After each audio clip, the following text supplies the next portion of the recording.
I'm about to tell you the greatest joke of all time. Lupin, Rupon, and Wolf all walk into a bar. What? Jesus Christ. Yeah. Do you want me to close this? It doesn't matter. Oh, okay. What if the cat wants to come in? Nobody else is here right now. Fair enough. Plus, it'll hopefully get a little more airflow. Good point. Hey, everybody. Welcome to Screen Weens, episode 145? 146? Well, no, 147. 147. I think it's 147. Yeah. It's been like a week and a half. Been a weird week, so I don't know where we are. Nope, 148. I was wrong. 148. Ooh. We're almost there. Today, we're going to be talking about more Lupin. Train just keeps on rolling. Yeah. And I have... I almost didn't watch one of these movies. Oh, really? Like, on accident. Because in my head, I was like, what are we watching? What are we watching? I'm like, yeah, Bye Bye Liberty, Legend of the Gold of Babylon, and, it's the Goemon-centric one. So I watched Dragon of Doom by accident last night. And then this morning I'm like, oh, well, fuck!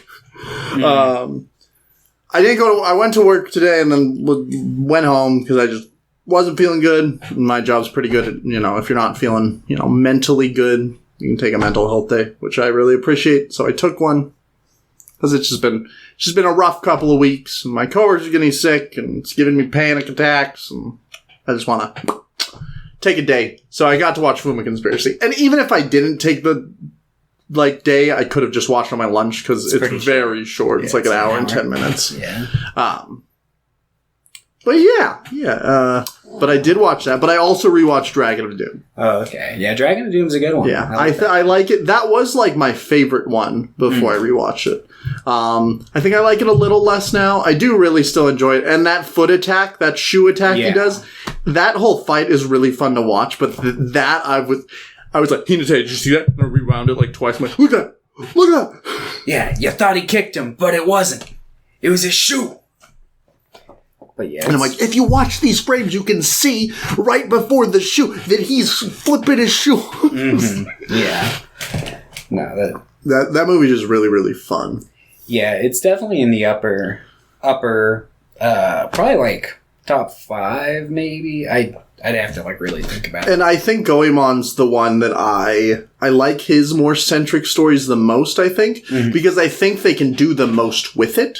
Yeah. Because he's not present all the time, like he's not omnipresent. So they can just kind of give him these backstory elements, and I'm like, that's believable. Because he spends whole like days where he's not there, and I'm like, I can believe that. I can believe he's just off doing his own thing. I can believe he got a wife. Yeah.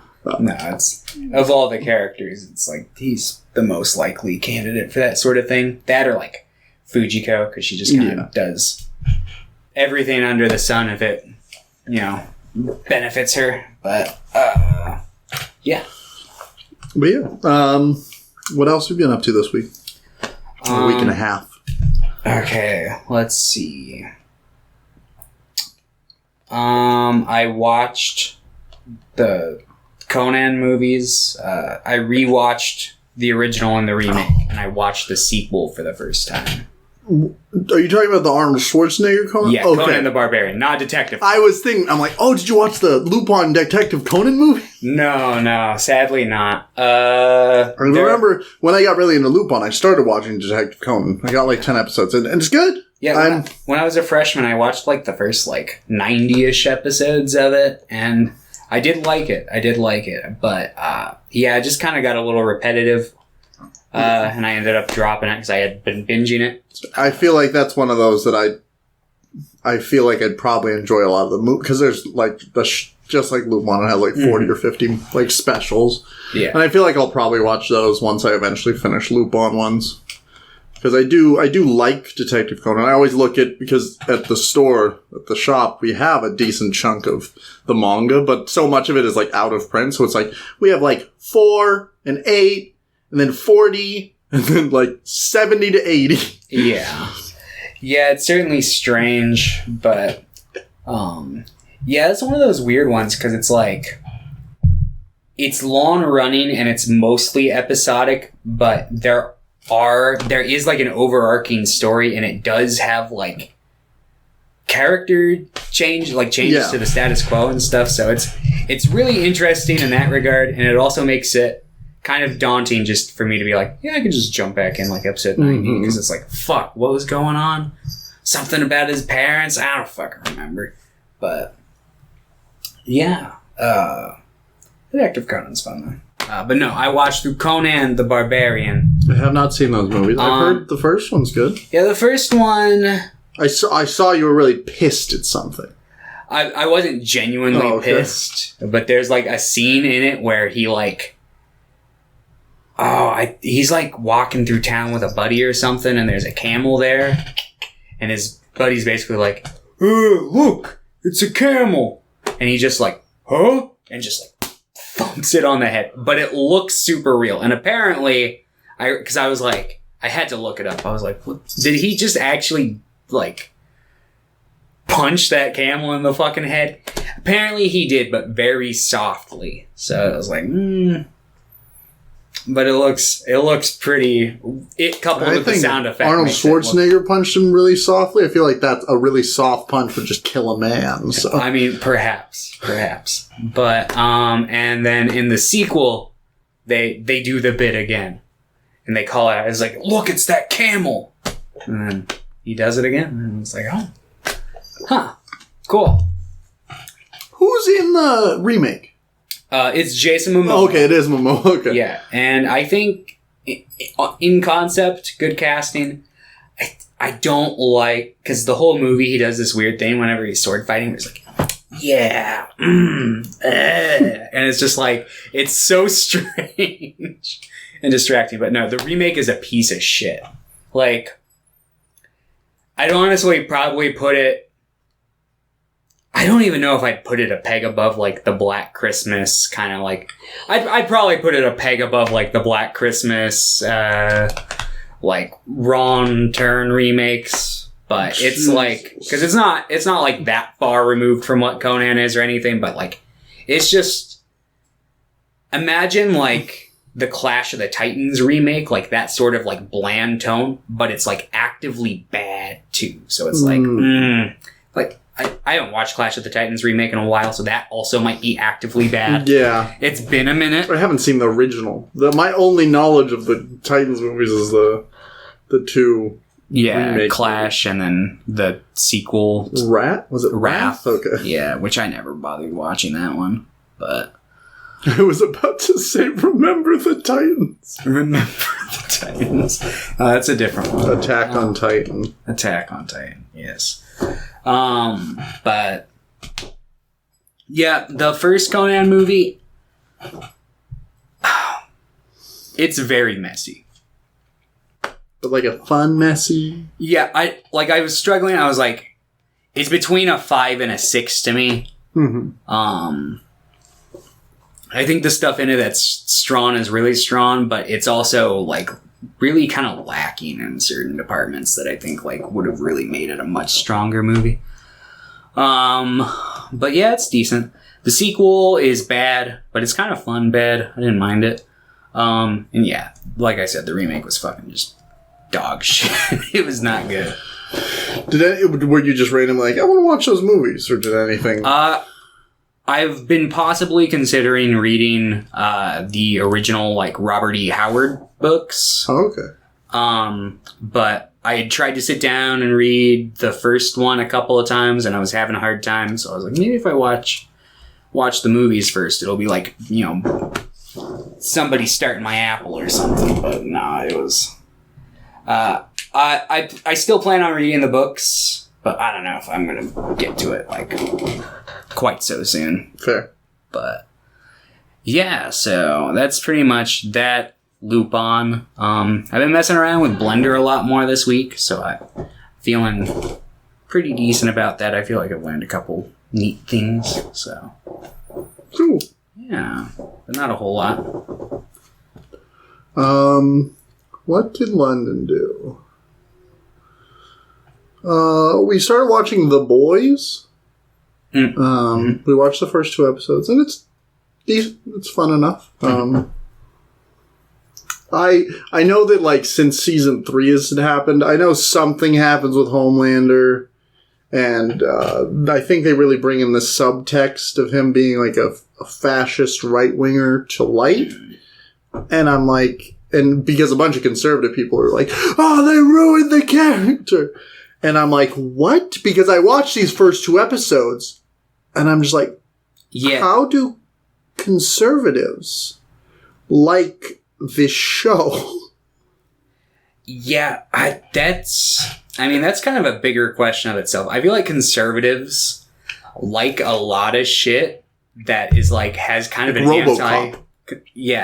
like an anti-conservative message, but they like weirdly twist it in their heads to like fit their own narrative and think it's like, yeah, this movie's a power fantasy. Yeah, that too. And it's just like, they don't really think too deep into it. Like, I know a lot of conservatives really like George Carlin because he's like, some of his work is like free speech, but like also like 90% of his work is shitting on conservatives. Yeah. So it's like, yeah, you can, he literally has said like, yeah, you can say whatever you want, but maybe if you're just shitting on one group over and over again, maybe you're just not very funny. Yeah, George Carlin has that famous speech about like comedy and how it's not meant to punch down, but punch up at people in positions of power and shit. He was a very principled guy, but he also he had a lot of edgy humor, but in general, like, he was coming from the right place. And I don't even think edgy humor is wrong all the time. It's just like,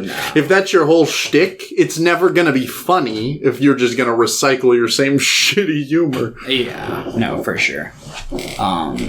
But yeah, I don't. Yeah, I know a lot of people did catch on to that subtext early on then, because I remember when the first season was blowing up, people were talking about it.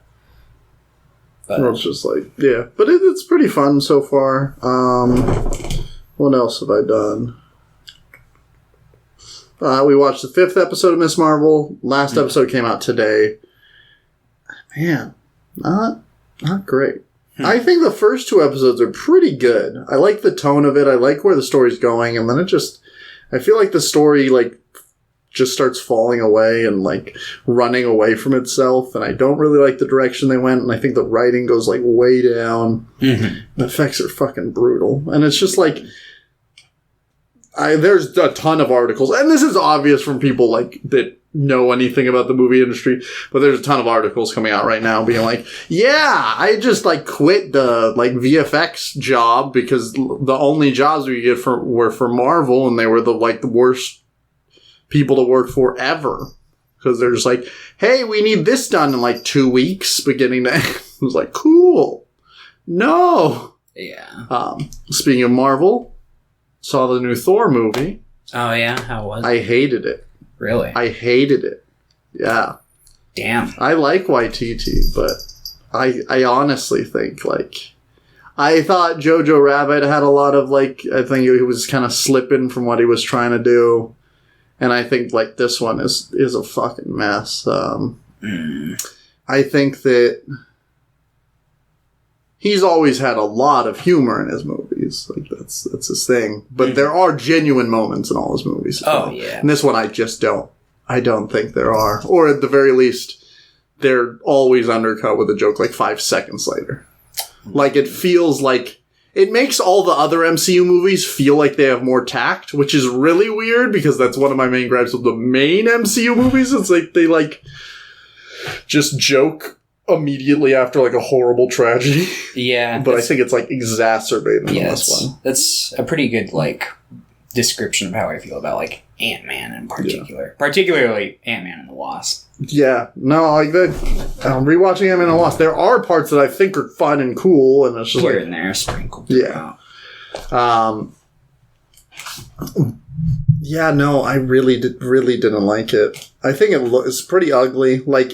And I, specifically in my review, I'm like, I guarantee I'm going to log on to Twitter after this, and somebody's going to be complaining about MCU, like, looking drab and ugly in motion, and somebody will be like, actually, it's really beautiful, and it'll show a bunch of stills from Thor, Love and Thunder, and I'm like, but but it doesn't look good in motion. And I logged on to Twitter like 5 seconds later and it was there. I was like, that's not...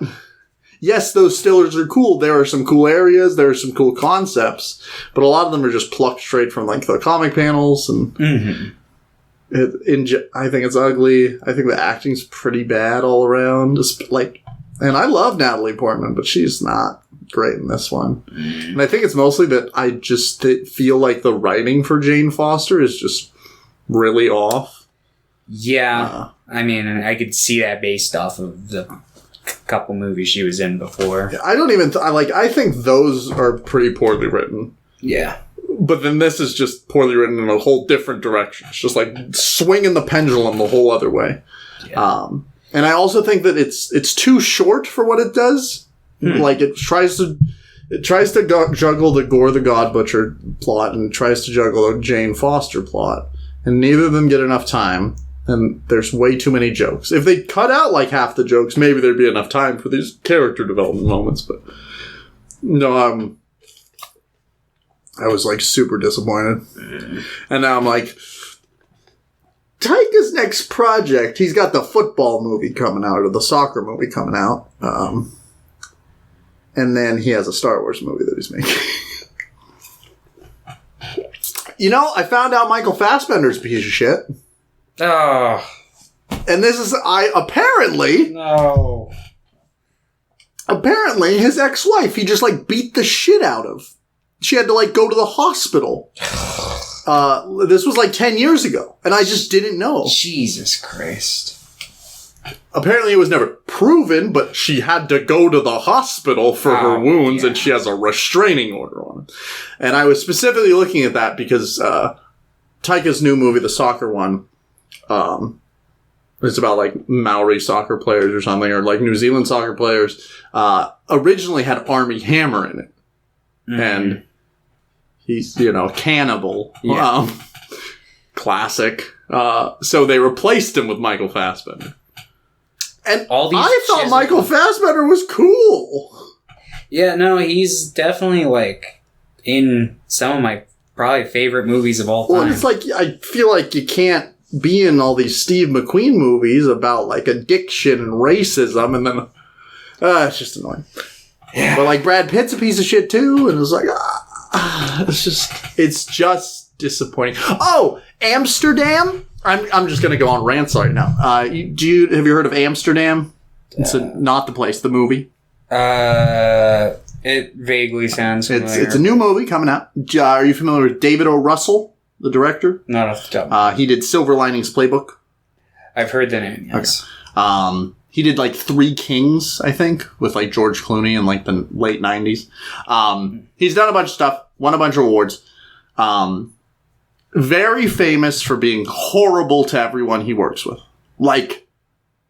Maybe Kubrick levels. Screaming, yelling, hitting. He got into a fight with George Clooney. He made a movie with Christian Bale and Amy Adams, and Amy Adams cried every night. I think I was watching something, and I think I saw a clip of this guy, because there's I remember hearing that Amy Adams crying thing, and they showed a clip of the guy tossing a fucking binder, the script at the fucking table, going I work 9 months on this movie for this C word to fuck it up for me, and I was just yikes. And that was on camera. And that was with Christian Bale, and he defended her, but guess who's in his new movie? Christian Bale. And I haven't gotten to the worst part about this guy. He, when his trans niece was 19, asked her what hormones she was on to make her breasts so voluptuous. Oh. And then groped her. She filed a report on this, and he admitted to doing this. Oh, yeah. But he said she was coming on to him. Yeah, or she was dressing provocative.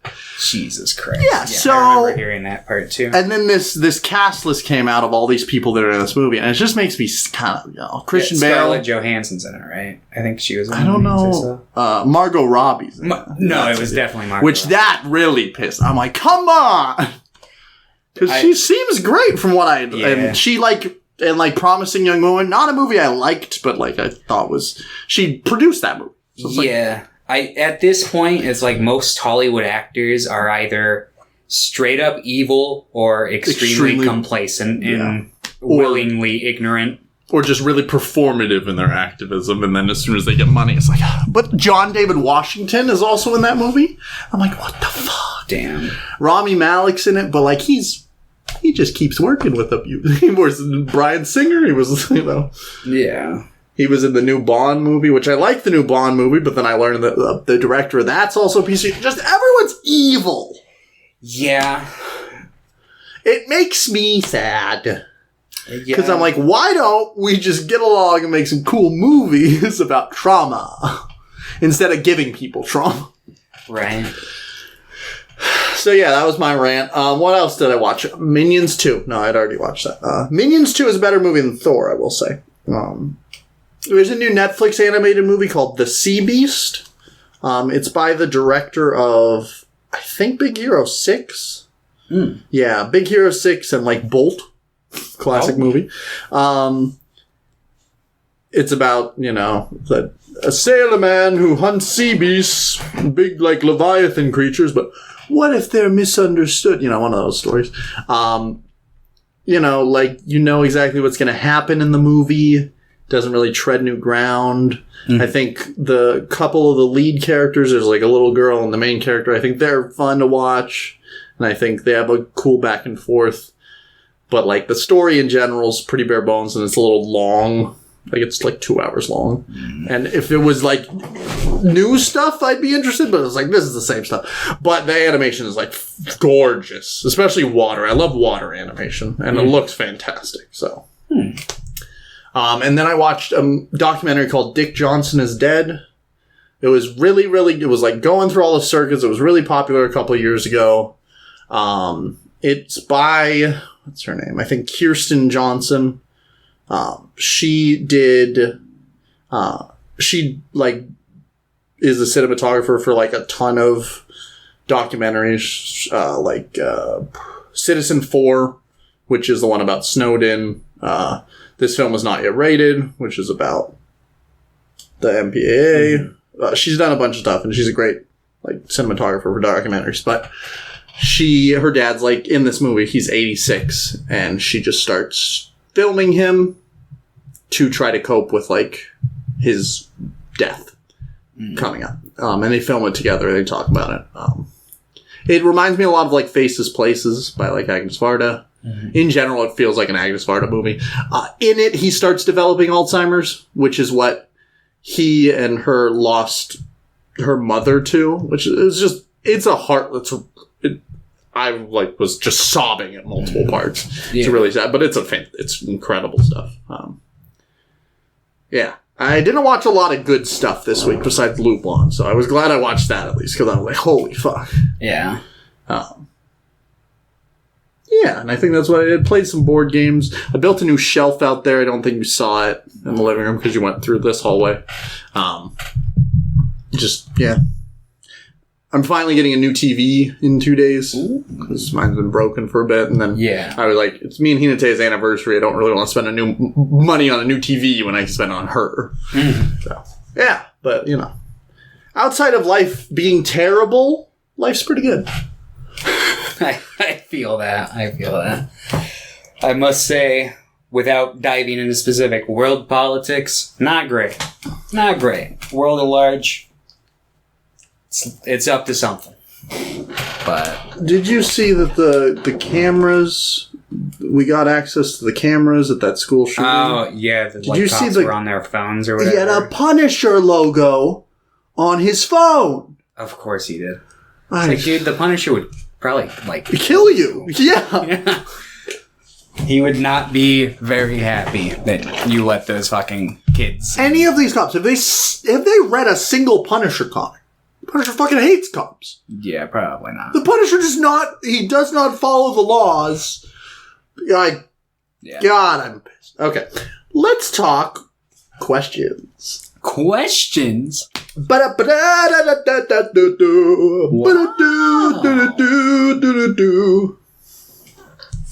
There's Hal. Sitting majestically. Oh no, you froze it. Did I really? Yeah. No! It's okay.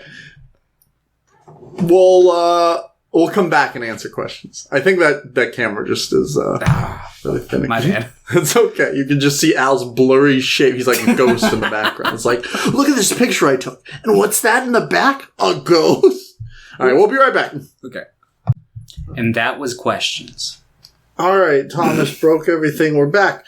Question 1 from Pierre.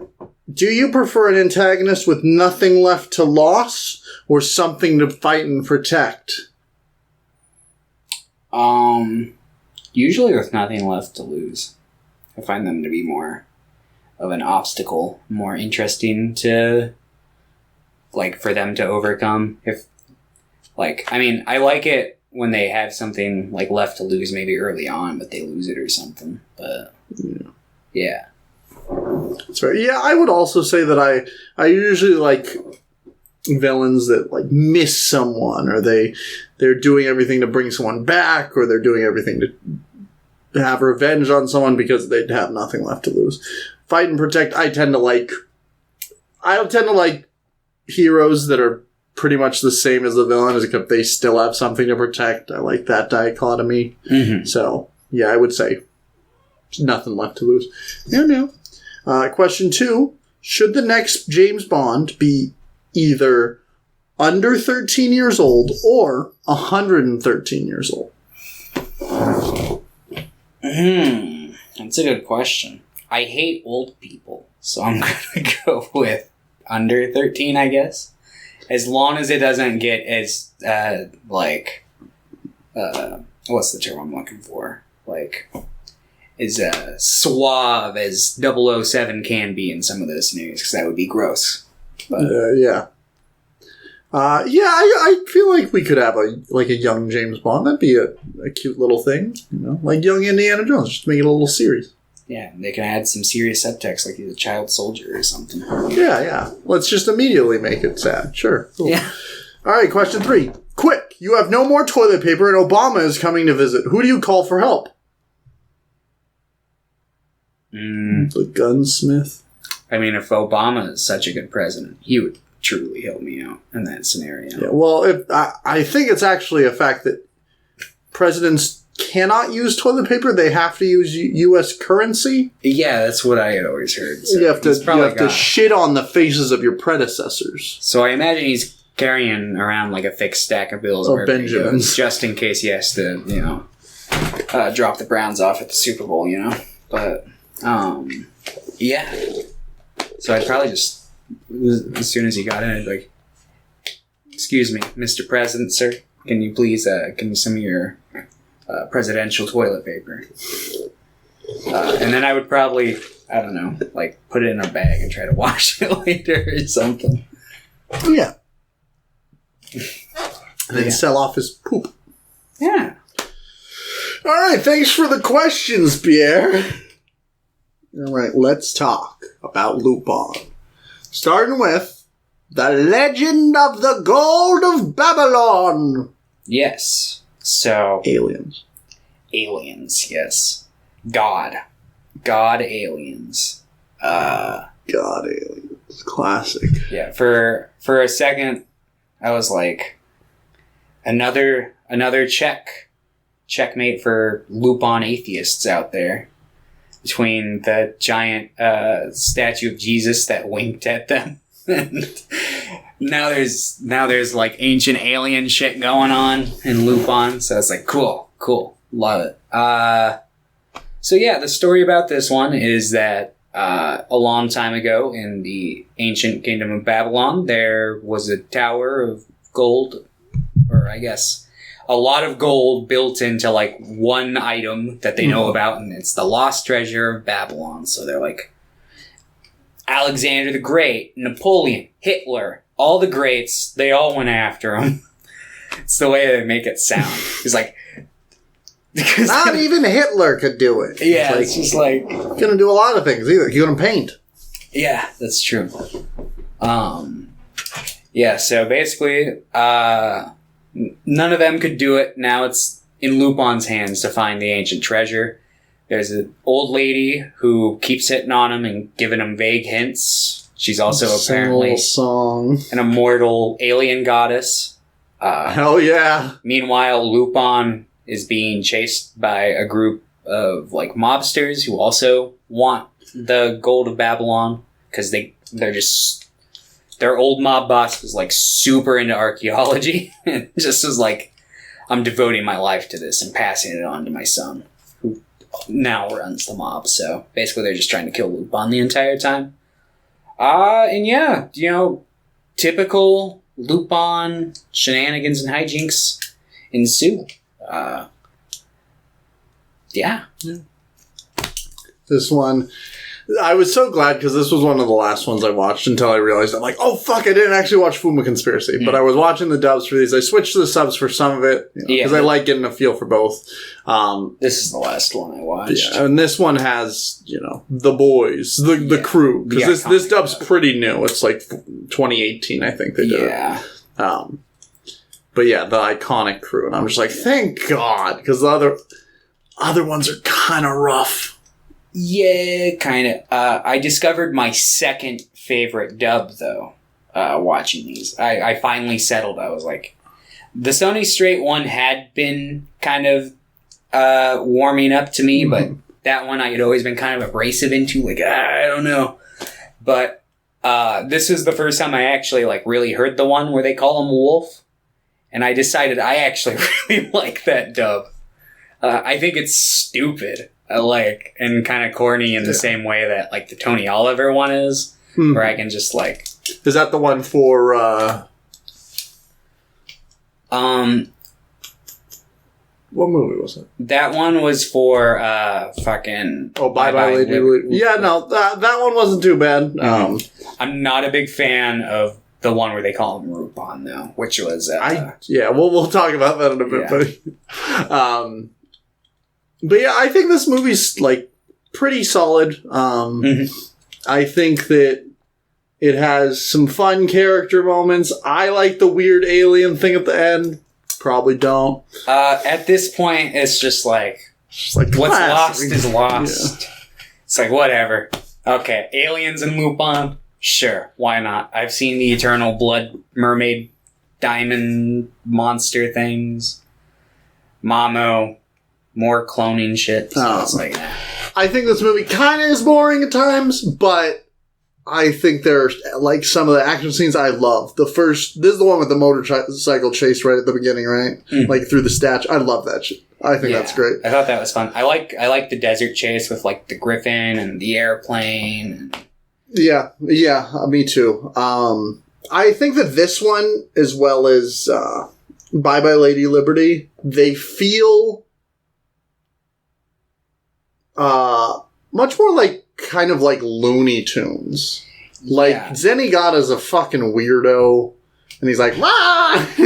And they're doing like literally like Acme traps at each other, like throwing dynamite. And I'm not entirely sure because I didn't get around to watching any of it like I had said I might, but I think that may be like the style of Lupin Part 3. So I don't know if from the clips I've seen of Part 3, the animation looks pretty similar to the animation of Part 3. And it definitely, like, the characters look a lot different. They're a lot like, they look like beans. Like their heads are kind of bean shaped. Yeah, it's definitely a stylistic change. Not necessarily a bad one, but definitely one that, like, took me out of it when I first watched the movie, and this time I was okay, but...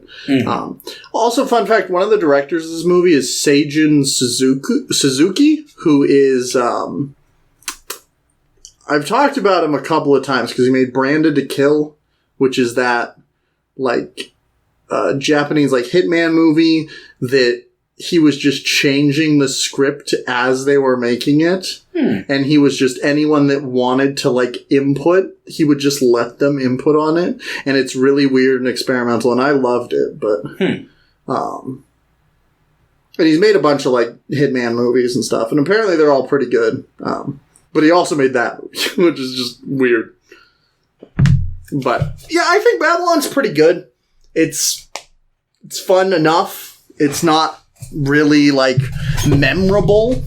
Yeah. very much. I think it's probably one of the least memorable Lupin movies. It just kind of feels like a longer episode until the very end and the aliens show up. Yeah. Like, the alien was technically always there, but the alien stuff didn't happen until the very end. But, oh god, no, it's fine. It's fine. Okay. But, like, any adventure with Lupin is going to put a smile on my face, pretty much. Yeah. I'm just going to be like, this is fun. Mm-hmm. Yeah, I think it's a decent Lupin rom. It's probably, like, mid in terms of Lupin, but, like, it's not a bad thing. Yeah. That means it's good in terms of everything else. At least to me. I'm like, Lupin is very consistent for me. So if it's mid for Lupin, it's probably still pretty good for me. Yeah. Like pizza. I'd watch mid Lupin above, like, a lot of modern, just random anime. So yeah. But yeah. But yeah, I really don't have much to say about this movie. Yeah, I don't have much to say about it. It's one of those that I enjoyed my time with it, but it's kind of like in one ear, out the other. Yeah, there's not really like a whole lot of like memorable moments to really like point out either. It's just one of those. It's also a little racist a couple of times. Yeah. A little bit. Yeah. Classic. Which is more surprising to me because a lot of it is like there's jokes in the script and I'm like, you just made this dub.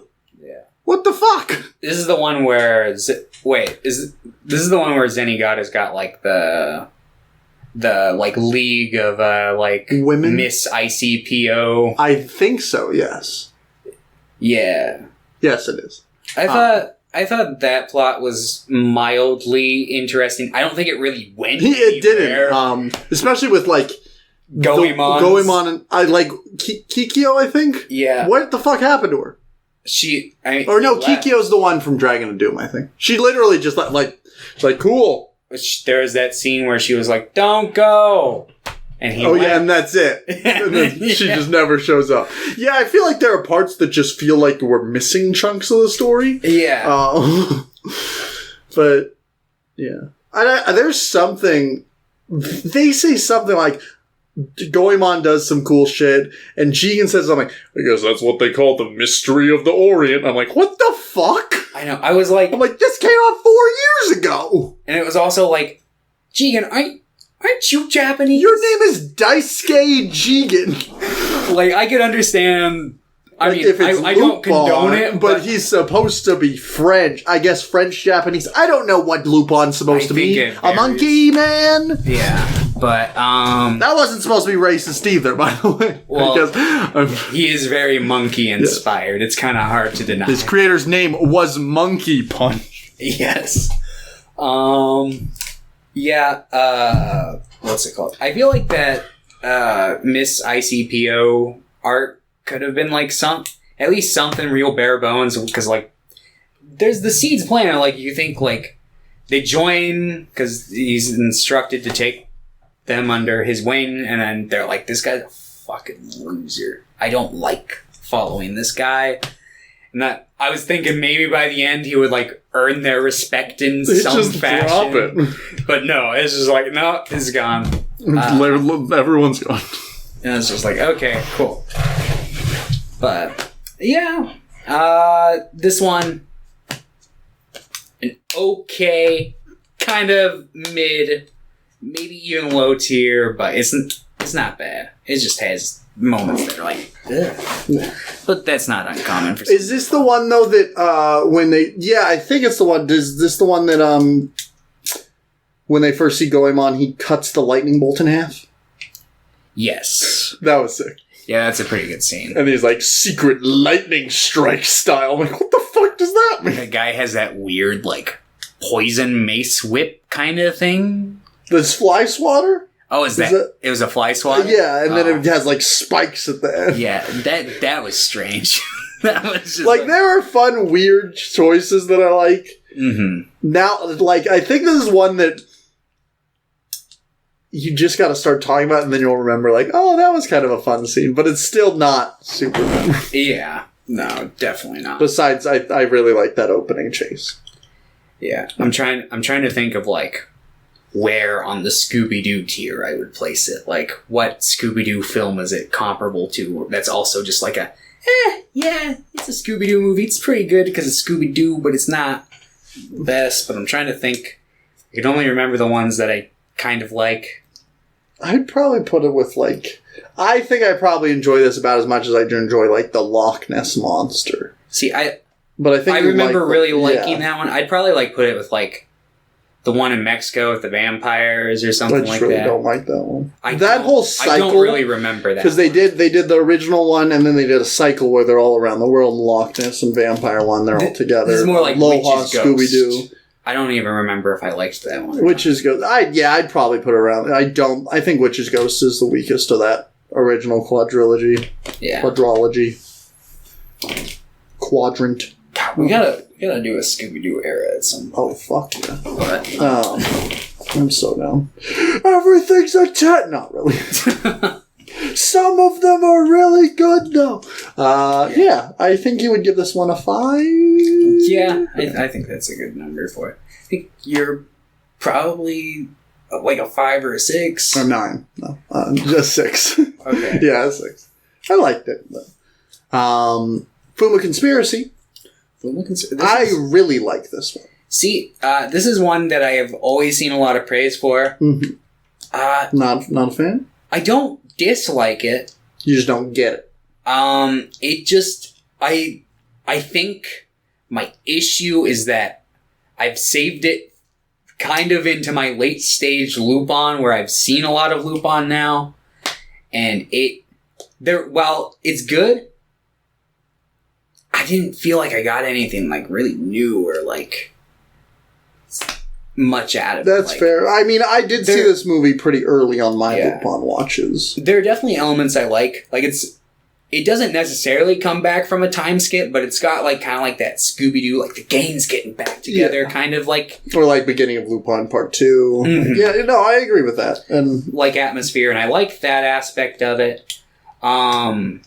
Goemon's relationship I find to be kind of strange. He's like getting married, but he's like, I don't know how to kiss someone. Yeah, I get it. That, and it seems like he met her when she was like a schoolgirl, which is like, I'm like, how old's Goemon here? Yeah, because I always feel like I'm like, how the fuck old are these characters? Are they like 22 or are they like 40? Because I think they could be either. I think on average in the canon, they're like 30. Like when it's red suit era Lupin, it's like 30s, and the like green suit I imagine is like late 20s. Yeah, there's definitely some questionable stuff. But I really like this movie. I like more Goemon-centric ones. I really like the animation in this one. Mm-hmm. This had a lot of budget restraints. So the original voice cast, like the Japanese voice cast, is not the same that it usually is. Mm. And it's pretty much the only one that doesn't have like the usual voice cast for like 30 years. Yeah. Damn. So a lot of fans really didn't like this movie in Japan. I guess that makes sense. I can understand that because every time I watch a Lupin and it's not the Tony Oliver dub, I'm open-minded, but like there's that just knee-jerk reaction inside me that's like, ugh. I think the biggest complaint I have about this movie is I think this dub is ass. Yeah, like, I'm actively. Not a fan of I don't think the sub's very good either. I listened to a little bit of it. I think both are bad, and I think the soundtrack to this movie is like, what the fuck is happening? It's just really... I don't even remember. It's just really out of place. Like, suddenly a chase scene will happen, and it'll go... You know, like, what the fuck? Like, it doesn't really feel like Lupin music, but also doesn't really just feel consistent with the tone of the scene. I think if they were to do, like, if they do another, like, a Blu-ray release, I don't know if this one's released on Blu-ray. No, it's not. If they did a Blu-ray release with the Tony Oliver cast, and maybe if they could do a new soundtrack, I think this might be my favorite one. I love how brisk it is. Mm-hmm. I think it packs a lot into it. I like the fight scenes in it. I like the antagonist fine. Mm-hmm. I like they go into a secret cave and there's just like a random tower in there made of gold. It's just dumb. It's like fun dumb Lupin, but it's not, overly grandiose. Nothing is like world breaking and the world's not ending. It just feels like a fun, like one-off Lupin movie that doesn't have to be world ending, which I think is refreshing sometimes because I think it's either it's a fun little one or the world's about to explode. Yeah, no, there really isn't. And I feel like we've been watching a lot of the world's about to explode ones. Yeah, I feel like a lot of the specials try to go for that tone, which I kind of a misstep if I were in charge of Lupin, because like it kind of feels out of Lupin's like element a bit, but I'm not mad at it. It's one of those things where it's just like, all right, there's enough Lupin to go around. Yeah, but yeah, I definitely like the smaller scale Lupin stories, and I do like this one. I'm hoping that in the future, when I decide to rewatch it, I'll like it even more. But yeah. And I don't know. I like I just like Goemon a lot. So I like the Goemon movies. That's fair. I think that out of all the Goemon movies, this one's definitely like kind of more subdued than a lot of his other, like, kind of more narrative-focused features, but...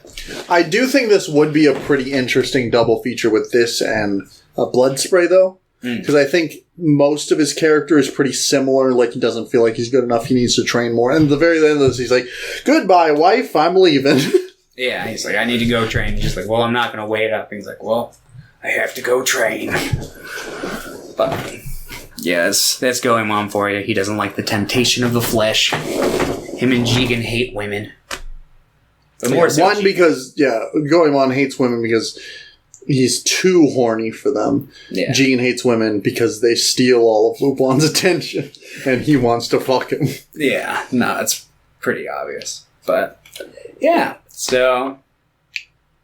but it's okay because Lupin loves women enough for all three of them. It's true. Definitely is true. Oh, and also, I really, really fucking love Zenigata's stuff in this movie. Oh, yeah, he's a monk in the beginning. Yeah, he's like, Lupin's dead. I'm just changing career paths. And he's praying for Lupin that he'll be a law-abiding citizen that enjoys life in the next life. And when they show him a picture of Lupin... he's like on the verge of tears. He's so happy. And when he sees him again, it looks like he's going to cry. And he's like, you're under. It's just, it just actually feels so genuine and it makes me happy. Mm-hmm. Like they're in love. Yeah, no, I always like when Lupin's mortality kind of comes into question for Zenigata because he's always like trying to catch him. One of my favorite episodes of the first part is the one where like Lupin basically gets caught by Zenigata at the very beginning and like goes to jail and like the whole time like Zenigata's like he's gonna get the death sentence and he sits there and thinks about it and he's like, oh no, he's gonna get the death sentence, and then he like gets really fucking sad about it and he's like telling all the prisoners there, he's like, Lupin's gonna escape, you gotta be on guard, and they're like, it sounds like you want him to escape, and then at the end he basically kind of lets him go. Because it's like, yeah, you want him out there. Well, and in this one, he's helped save everyone. Mm-hmm. Yeah. Zenigata's sick. Yeah, Zenigata's He's good. the best cop. He's like the smoker to Lupin. He's like, I'll catch you. Ah, fuck, I guess I gotta help. But he's like in the story. Smoker's just like... yeah. What happened to Smoker? Well, Smoker, I'm sure he's probably doing stuff. He'll probably pop back up for the final war. But... when's the Lupin One Piece crossover? Dude, I dig it. I mean, like, One Piece is definitely at least somewhat inspired by Lupin. There's no way it was not. Yeah. Like, the dynamic between Luffy and Zoro is very, like, Jigen Lupin-esque. Nami and the East Blue arc is basically just a copy-paste to Fujiko until we get to, like, her backstory. So it's like, yeah. But... I really like this movie. I think it would be, in my opinion, I think it could be the best Lupin movie if the voice work wasn't ass. And if the soundtrack was a little more consistently, paralleled with the visuals. No, I agree. But I love how brisk it is, and it feels so tight and fun, and... Yeah. Discotheque Media, if you're watching this, please get the dub rights to the Fuma Conspiracy. I was thinking about this, and I'm just like, man, being on the voice cast, like, and just doing dubs of Lupin, it's just like the greatest job of all time.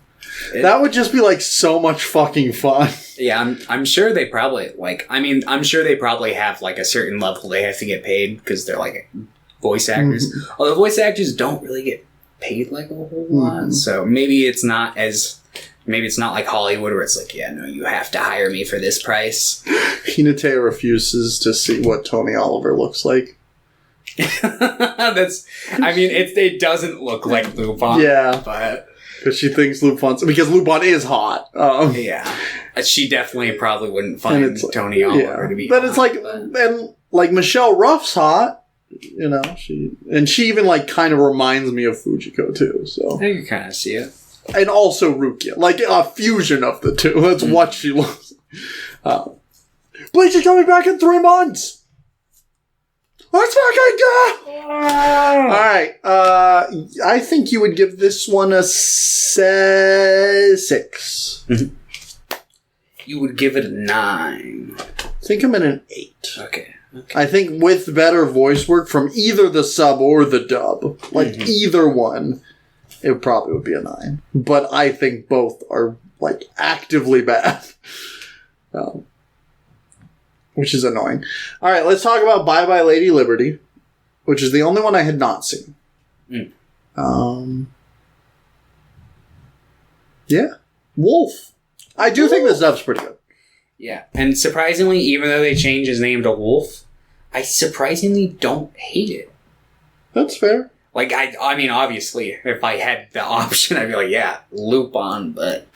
Not Lupin? Wolfie is, I'll take Wolf over Lupin any day. Okay, well, let's rank the Lupin names real quick. Okay. Lupin's at the top. Yes. Where's Rupin? It is straight at the bottom. Okay.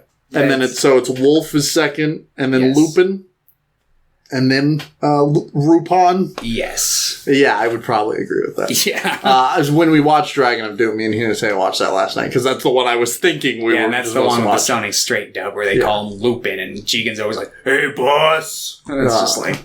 Oh, wait, is this the one, though? I think this is the one. Don't they call him Goman in this? They do. That's the rough part. I'm like... And they also kind of do it in Dragon of Doom. I'm just like, they say Lupin and Goman, and I'm like, Goman? Yeah. It's just like, what? What is wrong with you?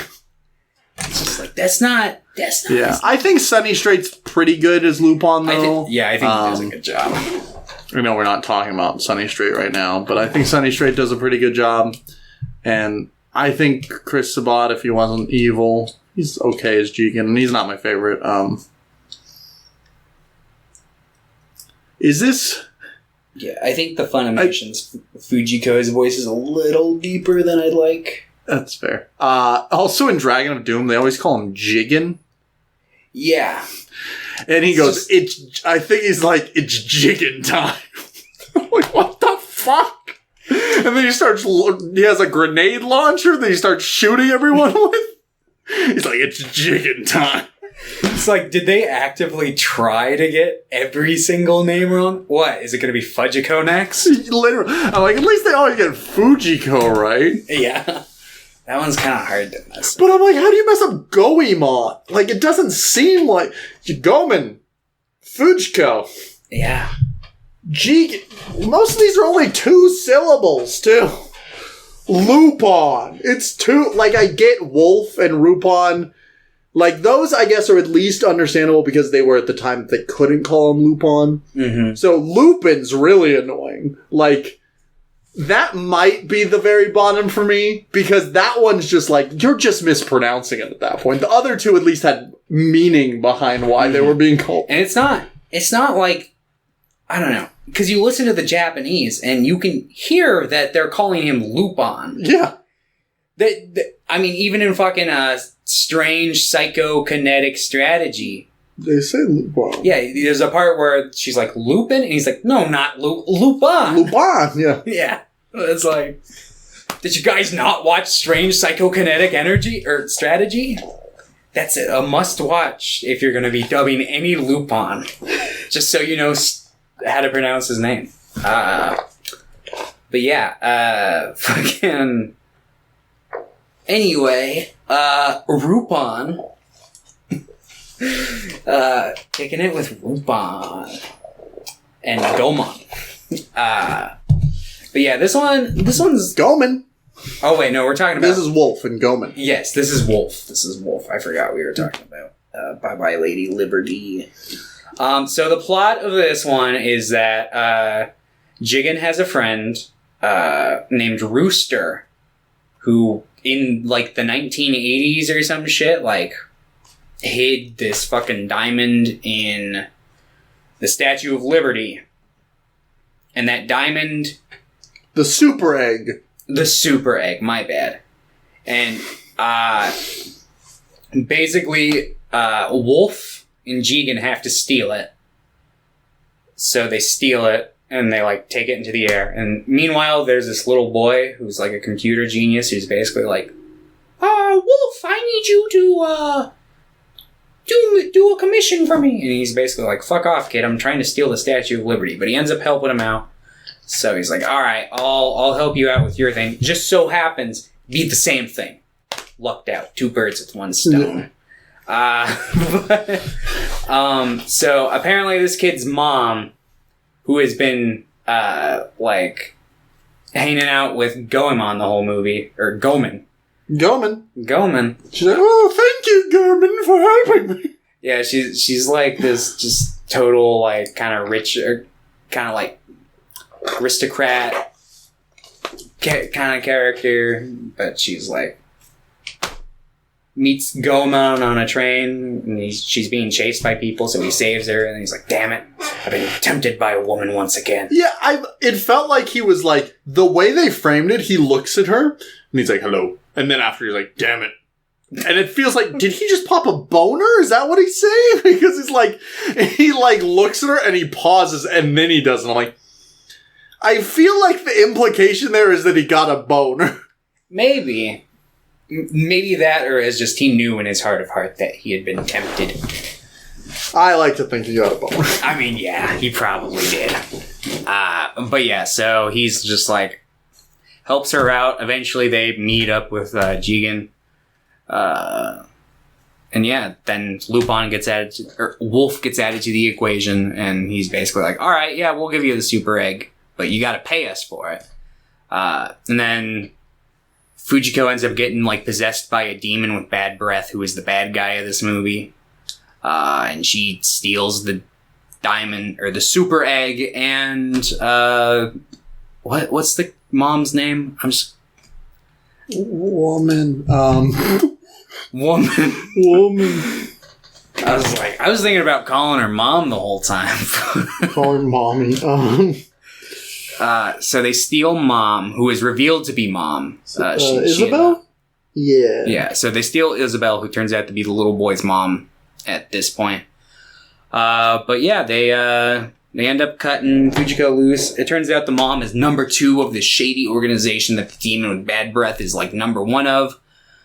And her ex-boyfriend, or current boyfriend, I don't fucking know, is like number 3. But she ends up killing number 1, becoming the new number 1, meaning number 3 becomes number 2. And then number 2 tries to backstab her after she hypnotizes herself with the super egg to reveal the virus code that's in her subconscious so she can release a digital virus. That way she can hack into the world's nuclear.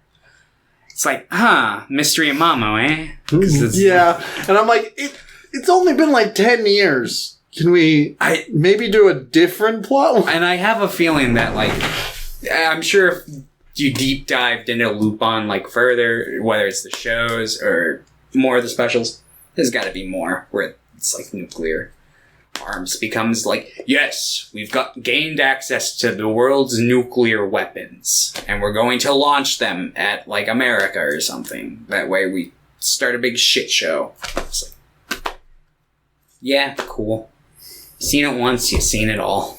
But Yeah, so basically, yeah, Lupin gang shows up. The little boy hacks into the computer, stops the missiles from launching, and I don't remember what happens to number 2. He ends up like... She stabs her, and then he... dies? Yeah, maybe the place explodes or something. I wouldn't be surprised. That's a pretty typical Lupin villain ending. Yeah, I don't remember. Yeah, I don't remember what the fuck happens to him either. He dies.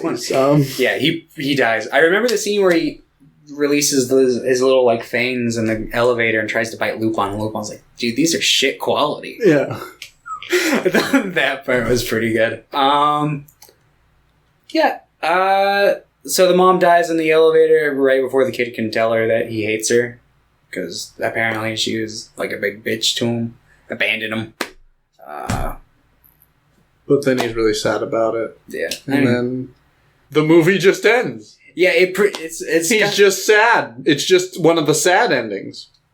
Yeah. I think they have like one scene, or no, does it just cold end like that? I think it's like, yep, she's dead, kid. Like literally Lupin like says something to him and then the movie ends. I'm pretty sure. Yeah.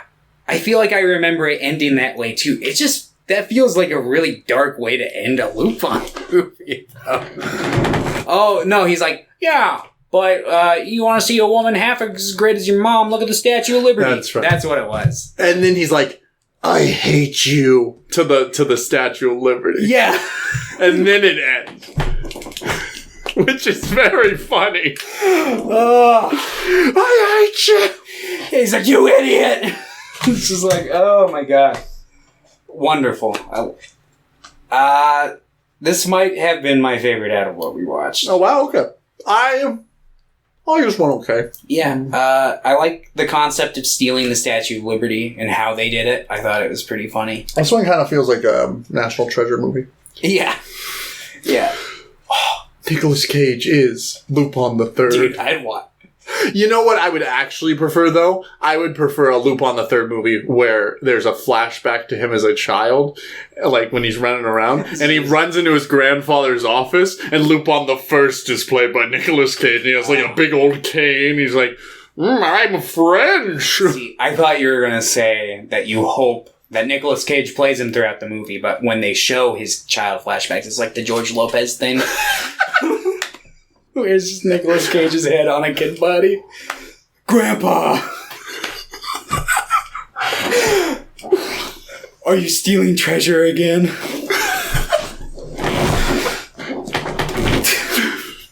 That's even better. She's got like a little jacket. It's just his full adult jacket on a child, and he's running around and he's like flapping. Write this down, write this! Nicolas Cage, if you're out there. I feel like knowing Nicolas Cage enjoying things, I guarantee Nicolas Cage likes Lupin. I would be surprised. I could see that being one of the things he discovered. I could see him like I could see him like tossing in the excuse that he's too old now, but like back in his heyday, I could see him like looking at the Lupin role and being like, yes, this seems like it would be a challenge. Because like Lupin's a very animated character. He does a lot of stuff. So it's like, I could see that definitely being like up Cage's alley. All right. Before we end the episode, you want to do a fun, like, if you could cast anybody in the Hollywood live action Lupin the Third.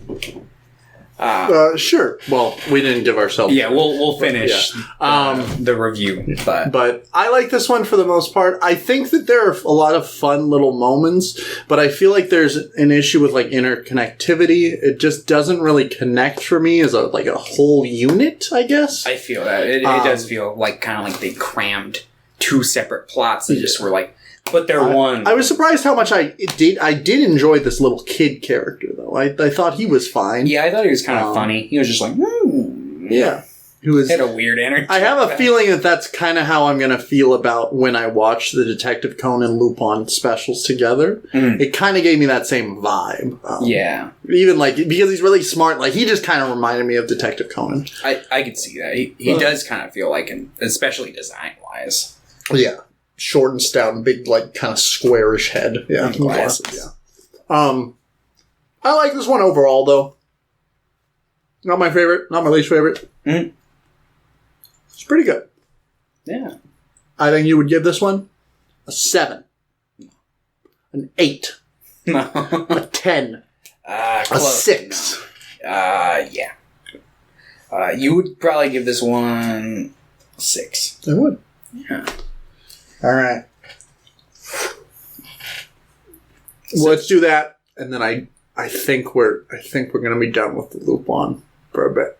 That's fair. I think it's time. Yeah. I was going to pick part 5.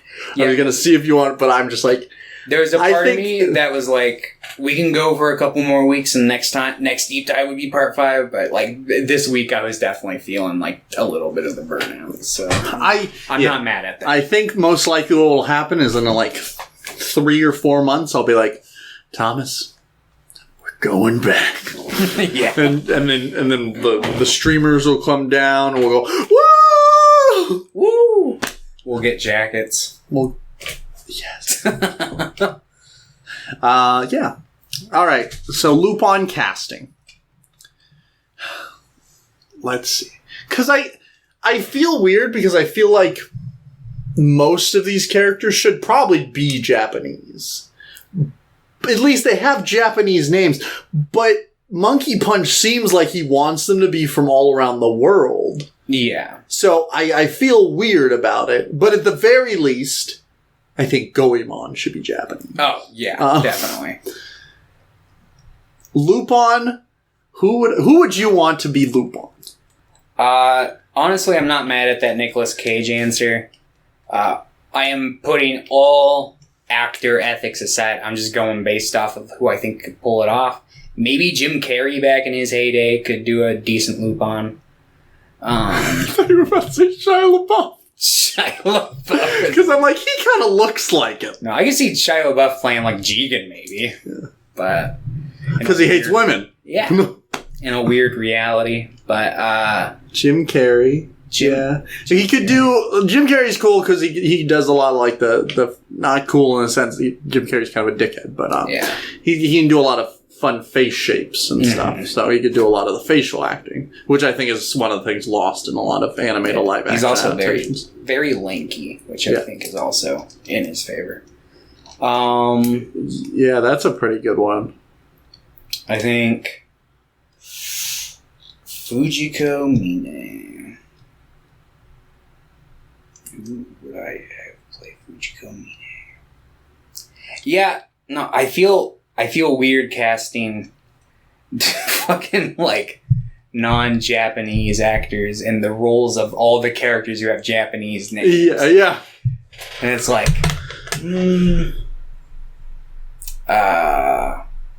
like Lupin you could get away with because like that he of all the characters is like the most, I guess, ambiguous because he's at least part French. Yeah. I don't know.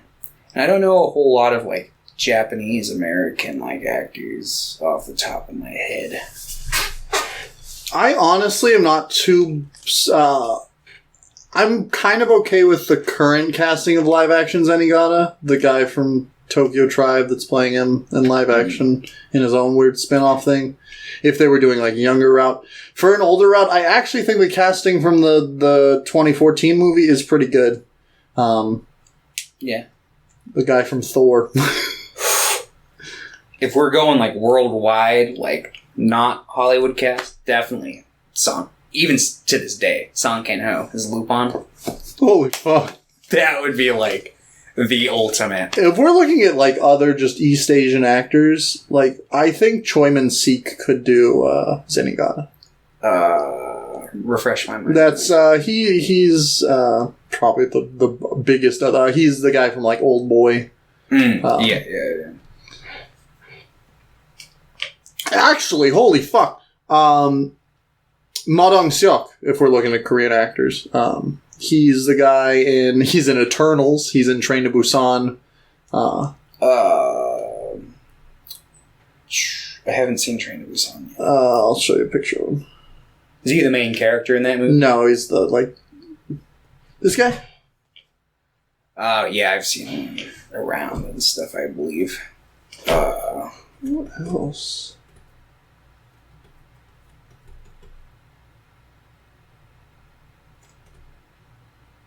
Yeah.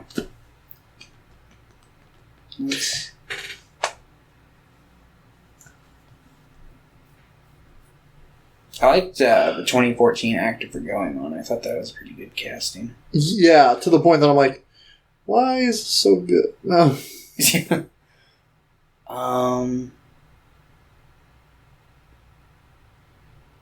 I'm trying to... I feel like I'm most stumped on fucking Fujiko.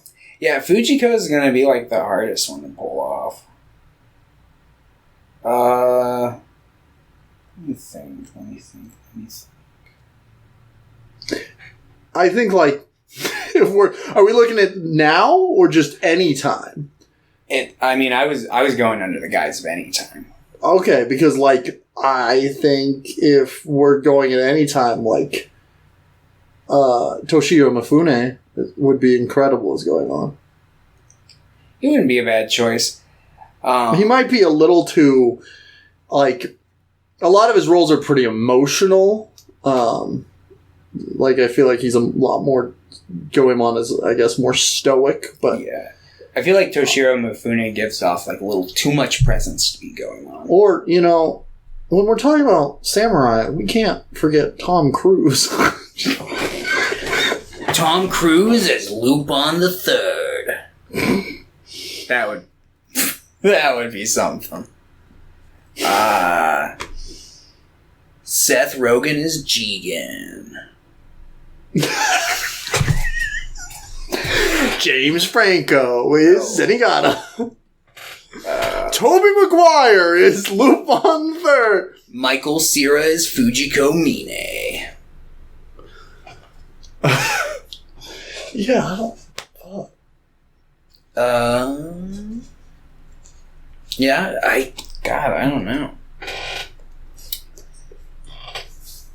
Perhaps John Cho could be Fujiko. Yeah? Yeah. Yeah. Yeah, we figured it out. Perfect casting. John Cho plays everyone. There we go. But yeah. Alright. Well, folks, I think that just about does it for this week's episode of Screen Weens. What are we watching next week, then? I don't know. It's your pick. Remember what we said? I do. Were you hoping I forgot? I was kind of hoping you forgot, but... Alright. I'm grabbing one. You grab one. We'll grab it from the bag. Mm-hmm. For those who are just joining us, the bag is full of bad things. Yes. We usually roll dice, but... Did you put this in your unplanned? I did. God damn it, I've seen that movie, you piece of shit. I can't open mine. Hold on.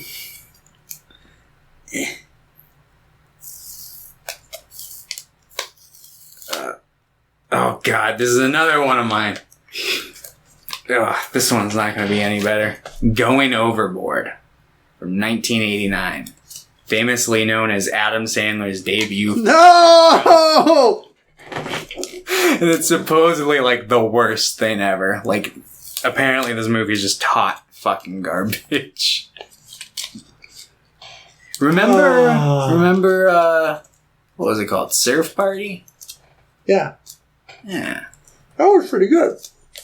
I don't know about that. In comparison to these two that they're... Yeah, probably in comparison to these two, that one's probably like a fucking masterpiece. But yeah, we're watching Going Overboard with Adam Sandler and Unplanned. Do you like to hurt me?